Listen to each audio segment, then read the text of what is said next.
It's raining outside, but there is sunshine in my heart. Ike, the Tush Push lives to fight another year. How you feeling, brother?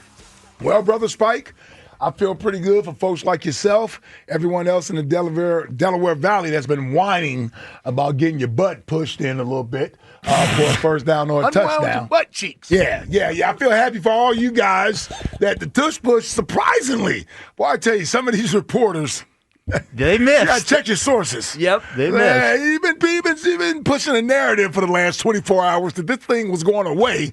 You're one of the few people who said you thought it'd be around for another year, and lo and behold. Here it is. Here it is, another year. The Tush Push, can't wait to dive into it. Pause. Jackie Baseball, haven't forgotten about our beloved Fightins. Oh, that's good. What is that, 5 in a row? Yes, it is. Holla at your boy. First team to 30 wins in baseball, and they're being overshadowed by a stupid play. A winning play.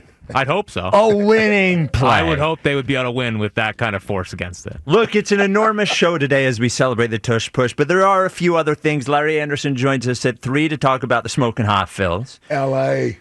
Debate days continue on WIP as I take down Jolly on some ridiculous Daryl Morey debate that he's going to lose at 3:30.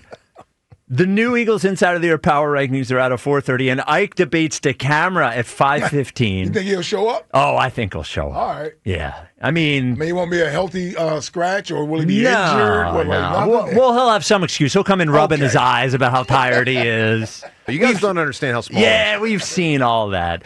Look, this is a big day. And there are 10 teams in the NFL, 10 organizations that have any heart, that have any integrity at all. Those 10 teams are the Philadelphia Eagles, the Ravens, the Browns, the Lions, the Jaguars, the Dolphins, the Patriots, the Saints, the Jets, and the Titans. Because those are the teams that voted against banning the Tush Push. And what a victory. How many NFC teams were in there? The Saints, no.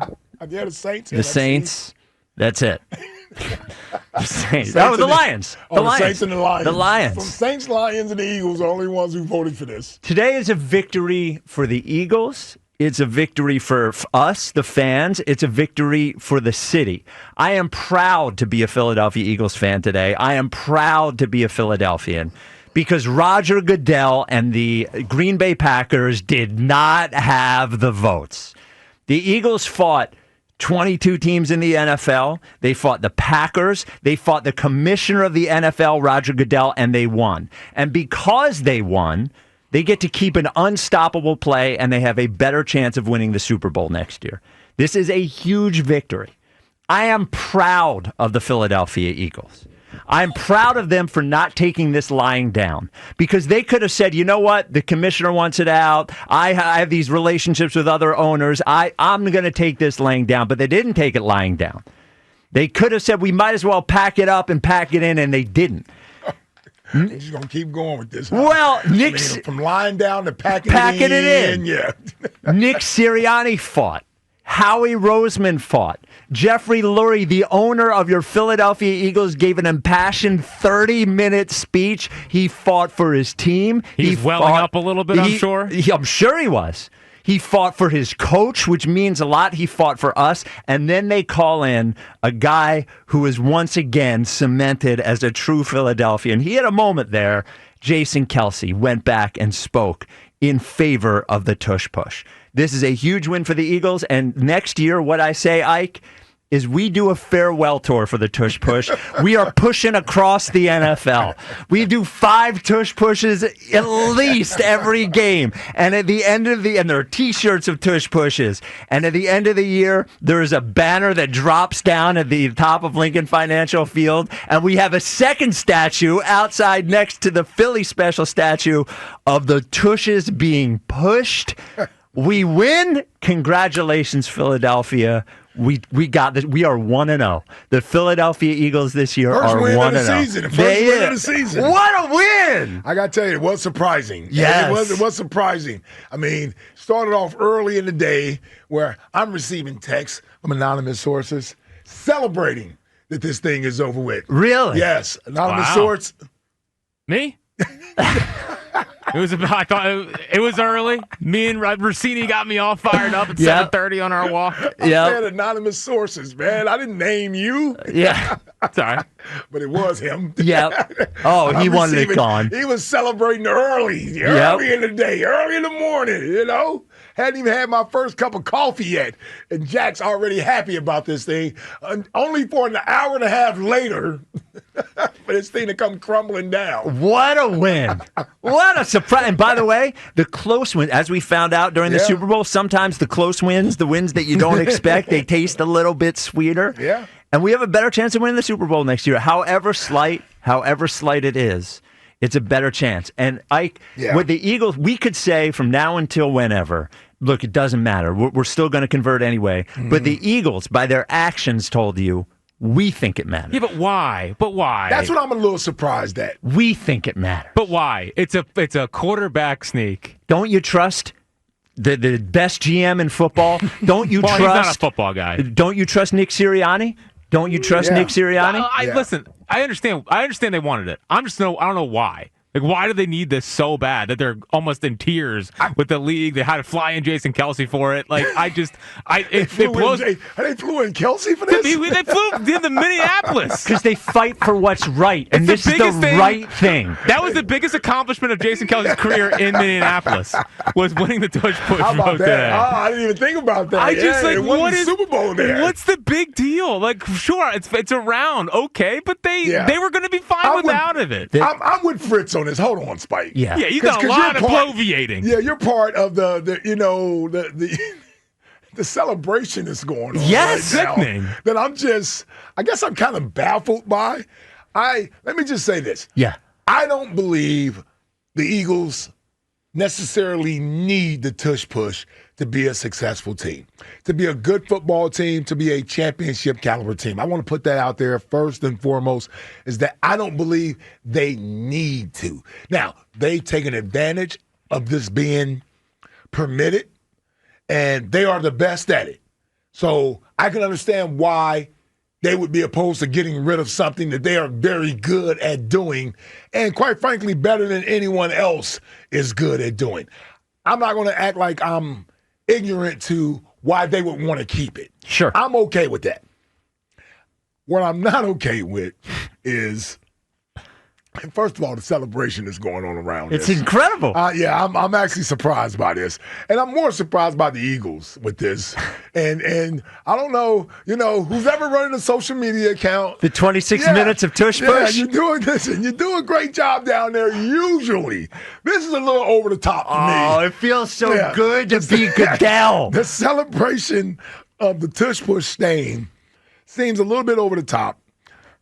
And maybe I'm more confident in the Eagles and what they have the ability to do with or without the Tush Push than some of them may be. The Eagles, when you say some of them, you mean the Eagles. The Eagles, yeah. Because to your point, you're like, well, if they didn't need it or if they didn't think it was important, why would they go through everything they've gone through to try to keep it? They fought hard. Yes, they did. They fought hard. And you believe reports that are out there, they were making calls and trying to convince people, and it seemed like it worked. So from that standpoint, I can't argue against how the Eagles feel about the Tush Push. Yep. I'm just saying, as a fan, I don't necessarily believe we need it to be successful. So I have the same stance that I've always had regarding the Tush Push.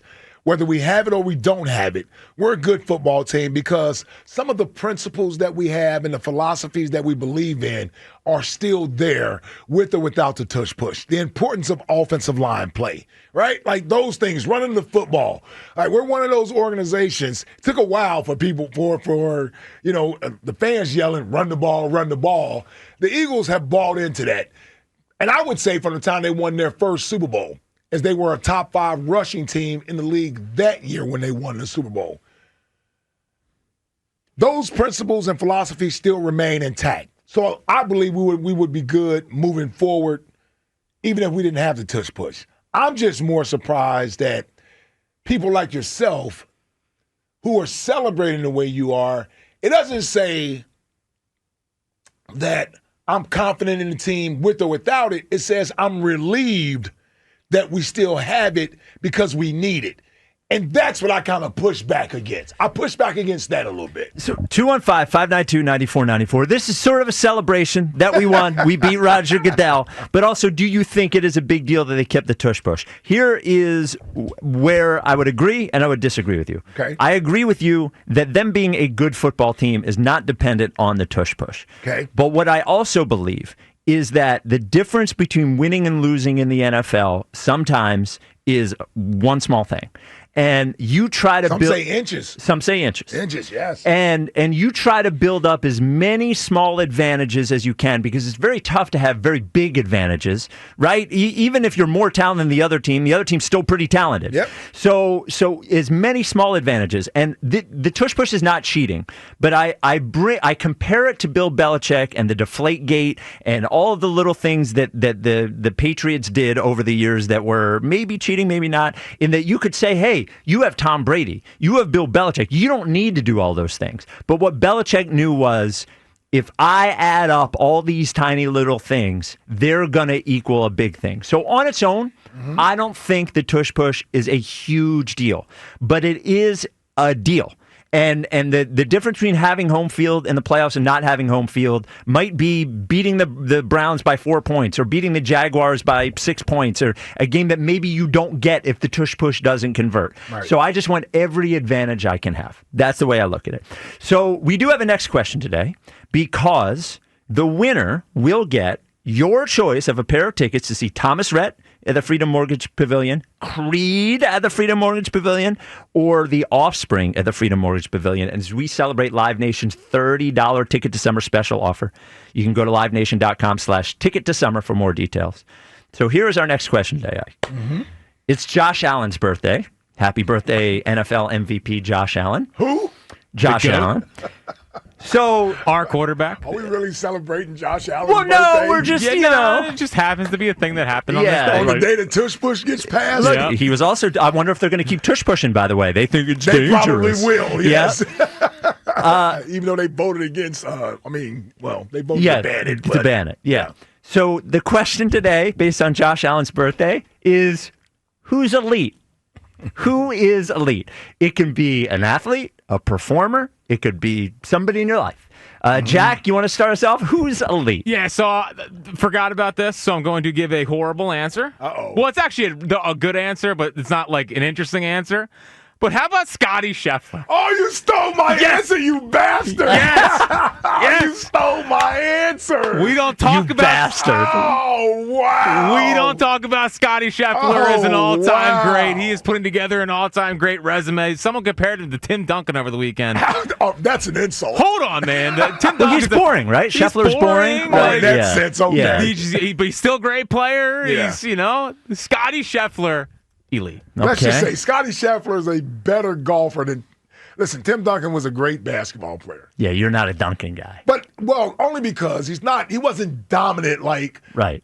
Shaq Kobe. or, you know what I mean? Right, yes. But anyway, Scotty Yeah. Scheffler is awesome. Okay. I can't believe he stole my answer. Oh, man. Now I'm scrambling. Do you want me to go for Yeah, mine go ahead first? and go. I'm scrambling for my elite answer. So- He stole Scotty Scheffler. I know Wow. a lot of people are going to be angry at this, but I believe Elliott Shore Parks is elite That was my other Are answer. you joking? at driving me insane. Oh, okay. There is no one who can. And I said it to the morning show today. When Yeah. I was on with the morning show, DeCamera said, I'm debating Elliott Shore Parks later. Who do you think is going to win? And I said, Joe, candidly, I Yeah. think Elliott is going to win because there are very few people, now I am one, you are one, that can beat Elliott in an argument. Yeah. And even if you win, he wins because you're exhausted afterwards. So for me, my answer is one Elliott Shore Parks. I got the perfect answer, right? Okay. Great answer Thank about you. Elliott. Although I'm tired of Elliott. well, I'm just letting yeah. you know. I'm Yes. just ESP. Yeah. I'm tired of you. Yes. I'm just letting you know out there. There's been a lot of ESP. Yes, There's a it lot has. of it. Overload. Yep. Let me say this. Right here in our own backyard, why would I go with anyone other than Saquon Barkley? Oh, he's elite. Elite. Elite. Great answer. Man, and obviously the past season he just had, and like Saquon was one of those guys that when you projected him coming out of college, you said, oh, this is what he can be. Shouldn't take him that high in the draft. You don't take a running back that high in the draft. But Gettleman thought at that time, man, this is the best player in the draft, and this may be the best running back I've seen in 20 years come out of college. And it took for him to get here, for all of that to actually come to fruition and see the elite level of what Saquon Barkley is like. I compared Saquon Barkley coming out, no lie, to Bo Jackson. Oh, geez. Yeah, Bo Jackson. And I threw a little bit. I might have been a lot more off base with this one. I thought he would catch more passes. I had a little Marshall Faulk in there. He did in the beginning. And then it just... I had a little bit of that in there. But Bo Jackson is who I really compared Saquon to. So, yeah, I like Saquon as an elite athlete right now. I just hope this window can stay open for another 3 years. He's also an elite celebrator. I'll tell you that. No one has celebrated like Saquon this offseason. All right, 215-592-9494 as we celebrate the first Eagles victory of the year. This one over that fraud clown, Roger Goodell, the celebration of the Tush Push. And for next question today, in honor of Josh Allen's birthday, who is elite?